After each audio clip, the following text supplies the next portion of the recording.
Hey, Wakusu fam, what's going on? Shindugu, Shaka's Jaga Shakur, aka M. Casa the Bush Doctor. Yo, with another episode of African Talk coming at you once again, where Africans talk worldwide. I hope you and your family are good. And as always, I pray that the Creator and the ancestors guide my words in the right and not the wrong. So let's get into another episode right quick. Okay, today I want to talk about white liberalism. And I want to cite words from Malcolm X, the great Malcolm X, our Baba, on the subject, and how I feel a lot of those same sentiments need to be both examined for today's climate and remembered because we could find ourselves in the same positions again. You know what I mean? So check it. I'm reading it straight out. All right.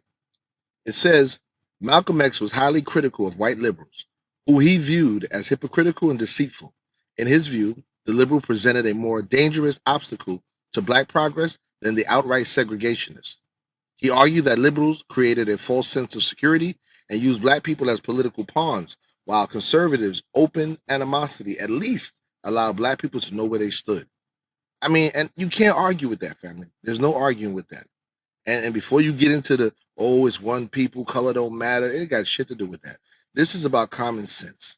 You know what I mean? And obviously, a undercover racist is more dangerous than an open one. Like the Democrat Republic Party is full of closet racists, who hide their disdain for black people in the very small steps they do for black people in the political realm. You know what I mean? So while on one hand they're giving you something, most likely they're taking something with the other hand. And we don't ever see that because we're just so happy to receive. Whereas the Republican Party, this ICE and all this is going on, as tragic as it is, it's much preferred because at least then I know what I'm working with. I know that you don't like me. I know what's coming. You know what I mean? So in a way, I'm like, hey man, don't stop nothing. Let them do what they do, so we'll know what we got to do. That's what needs to be done. That's what we need to get with it. All right. He also said the liberal as a fox. In a 1963 interview, Malcolm X likened the white liberal to a fox, which he saw as more deceptive than the conservative wolf. He said the wolf, conservative, right? The wolf was openly hostile and racist, making their intentions clear. The black community knew not to trust the conservative or the wolf. Whereas the liberal fox, however, used the pretense of friendship and allyship to gain the trust of black people. This deceitful approach was more dangerous because it disarmed black communities and prevented them from taking radical self-determined action. Radical self-determined action, right? And we see it every day. These liberals will tell you, "Oh, calm down, don't feed into it." This, that. It's not their children being slammed on cars every day by police. It's not their children being chased in the middle of the street and sent to some black op prison way across the world, right? But they hold the seat, so they're gonna tell you that it's not fair. They're gonna do things like this guy who stood up for I don't know 100 hours or whatever. He didn't sleep, he didn't take a bathroom break, he just stood there and protest. Yeah, that looks good on his resume. Or Cory Booker with the speech that lasted forever. This is the song that never ends type shit. That doesn't do anything for our political stance. You know what I mean? Nothing. It looks good on their resume. I don't see anything coming out on the other side. Right? And I pay attention to that.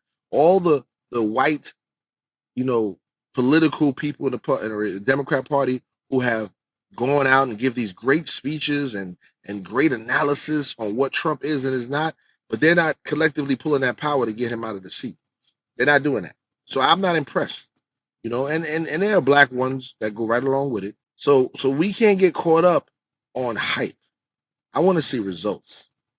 When I look into the stats of Sister Jasmine Crockett's I guess constituency, I see some moves being made.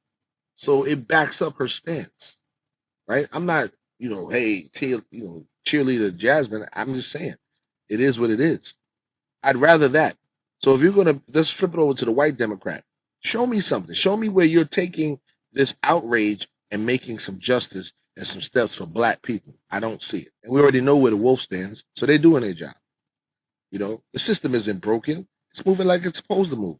This system was designed. Let's start with law enforcement. Law enforcement was designed to control the movement of black enslaved Africans. The police department in America started with that purpose, right? The FBI, which was the OSS first during wartime, then became the FBI, Federal Bureau of Investigation, under J. Edgar Hoover, the self-hating Creole, right? So when he created his first job was not going after bank robbers or gangsters. No, it was Marcus Garvey. That was his first attack with this new administration, Marcus Mosiah Garvey, until they brought him down, and then Elijah, and then so on, which eventually became COINTELPRO and the Blacktop operations and all that other stuff. So I don't see anything being done different, and I'm not going to change my tune. And we have to stop falling into the next category I'm about to read, which is the use of black people as political pawns. I know a lot of y'all think y'all really know what you're doing. No, you don't. And the political pawn game is not just Republican and Democrat. The political pawn game also goes to I'm a FBA, I'm a Pan African, I'm a Moor, I'm a this. I'm gonna get into that too, because that's a whole nother area of black pawnship. But we're gonna stick with the basic politics. Malcolm argued that white liberals perfected the art of posing as the Negro's friend and benefactor in order to manipulate and control the black community. He believed that liberals gained the allegiance of black people and then used them as political tools against white conservatives, which is what they do. And they've been doing, and you go for it. All you Trump supporters, all you black Trump supporters, you are pawns. Hell, all you Democrats who are black are pawns, because neither one of those parties is giving you anything. I don't understand the logic. There's a native saying, an indigenous saying that said, only the white man could cut a piece of a blanket on one side, put that piece on the other side, and call the blanket longer.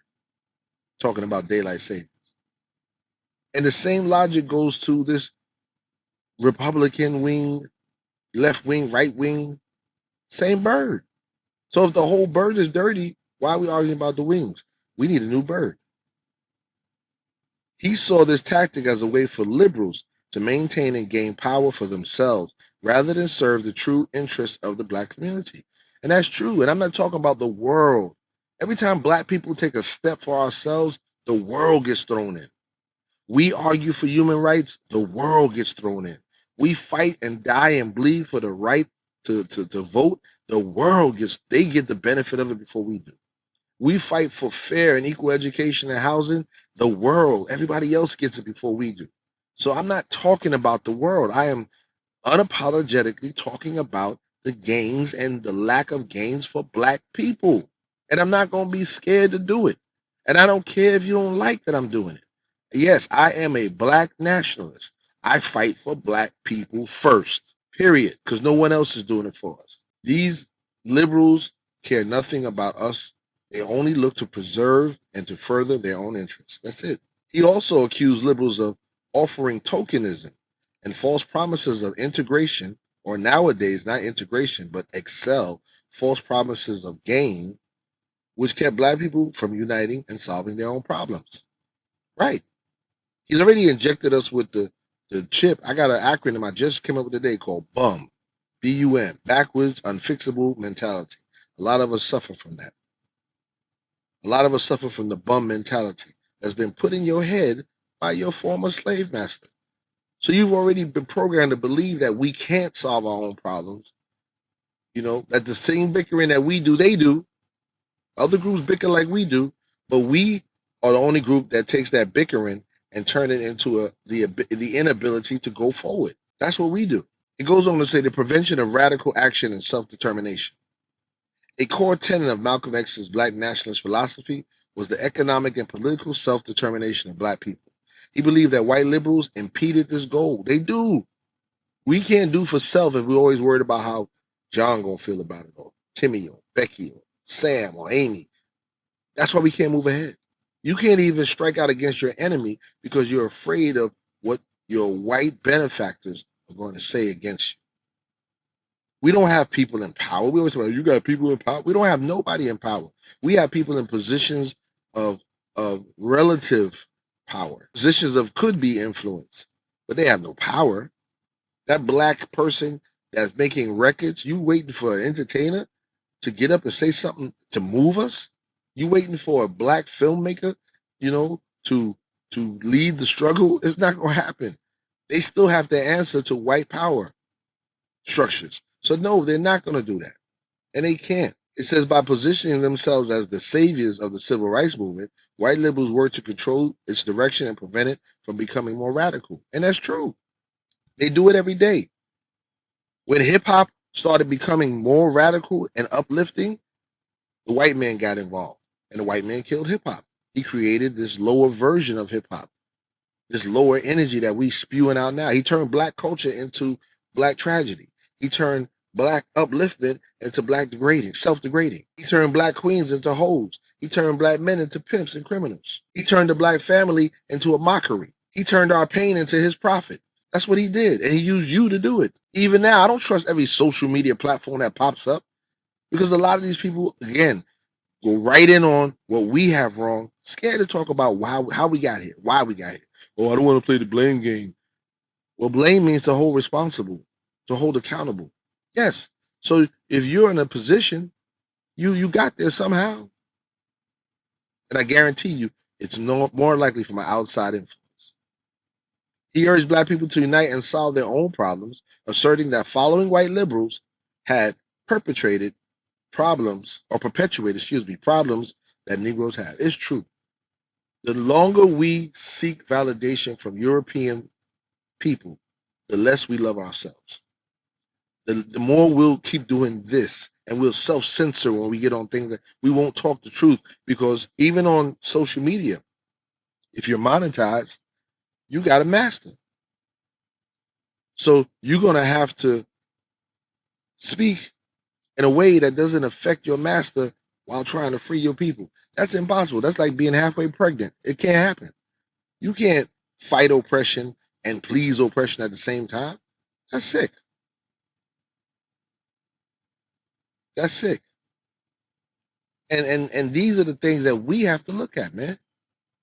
I'm not saying nothing you ain't heard before that hasn't been said before. I'm reiterating old news. The fact that I can't even go further is clear evidence of where we are as a people. You know what I mean? And we got to do better. We got to do better, y'all. I was looking at a video that was posted about another video in regards to the EBT or SNAP not being issued in November, right? Everybody, there's a video of some Black girl who was going in saying that, if she don't get her stuff, she gonna set it off, blah, blah, blah, blah. And then there's been a lot of fake AIs coming out with Black women talking about, I need my EBT cards because I got baby daddies and all these different babies. Who gonna feed them? And yada, yada, yada, yada. And people are just, Black people particularly, are going in. But those white liberals, they coming in too with their little slick words. And the sad part about it is we're feeding the beast. We're feeding the stereotype that the number one consumer of government funding is Black people, Black single mothers in particular, which is bullshit. If you want to look at the real stats, the number one benefactor of government funding is and has always been white people. White people, they're the ones, Europeans. The projects you live in now were created for GIs coming home, white GIs, not you and me. And when they were living there, it was considered all right because it was a step up. And we move in now, it's criminals and this, that, and the other. How can we be 13% of the population, but the most on anything? It's impossible. It's mathematically impossible. And we need to stop falling for the bullshit. But these videos come out And we support that. We push that narrative.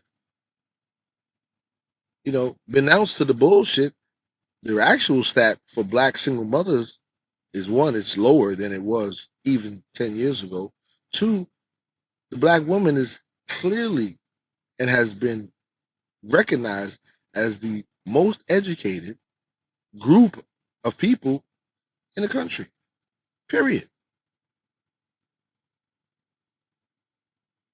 So you can argue with that all day, but the point is they're there. They're not over there. So let's stop putting the focus on over there when we need to be over here. Don't go for the nonsense, family. And white liberal, all this going on. I know there's lots of white people out in the road and they protesting, and kudos to them. Kudos to them. As much as we talk about the great John Brown, who I respect a whole hell of a lot for his stance. I mean, I respect any man that's willing to go all out for what you believe. But don't get it twisted, he was a liberal. Because in his mind, he never said, I'm going to get the weapons and give them to black people so y'all can do your thing. He said, I'm going to get these weapons and give them to my children so that I can free them and help them free themselves. That savior complex was present even in the great John Brown. So what makes you think little Timmy ain't thinking like that? You don't think they going out there? They're not going out there just to protest because maybe they don't like it. And some of them are out there now because it's affecting them. So now they don't like Trump. But they didn't come out when we was beefing a few years ago about Trump or any other subject because it didn't affect them. Now that they are finding the pull reaching them, yeah, they're in the street now. And good for that. I'm glad they're in the street. But I'm not going to act like their presence means, oh, we're good now. No, it's just another group out there. Don't fall for it. Don't fall for it. So like Malcolm said, beware of the liberal fox and the conservative wolf. Beware of the, as Mia Abu Jamal calls it, the Republicrats, because they're all the same. It's the same game. It's like a 3-card Monte game. You got the dude in your ear telling you to bet again, right? And you think he got your back, but he worked with the guy on the other side of the table. They're a whole team. You got the Democrat telling you one thing, and the Republican telling you another thing, but they wings on the same bird. Same dirty bird. Something to think about. Ukusa.